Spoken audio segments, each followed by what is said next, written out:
Полина Шаренда-Панасюк рассказала, как смогла выбраться из заключения и спасти свою жизнь. Экс-политзаключенная отсидела более 4 лет, из них 270 суток провела в карцерах и ШИЗО. Прошение о помиловании Полина написала под давлением и пытками. Когда ты не напишешь, ты николи отсюда не выйдешь. Ты не побачишь своих детей. Твои дети будут расти без тебя. Это те слова, які чула я. После этого Полина подписала бумаги и дала интервью для ГосТВ, чего оказалось недостаточно.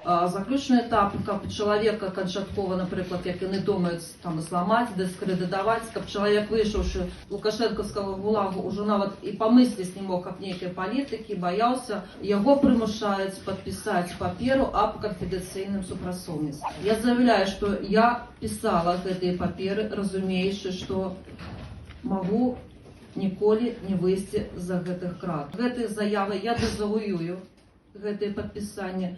Это з моего боку, это был такой тактичный ход. Полина рассказала, как в заключении мучают и пытают женщин, и объяснила, почему некоторые из них принципиально не подписывают никаких бумаг. Яны свядома ідуць на гэта, яны кажуць так, што мы не будем здавацца, мы пойдзем до конца. Зараз подписывать некие паперы, ці яшчэ штосьці, гэта значыць, просто можна было тады не выходить у 2020 годзе.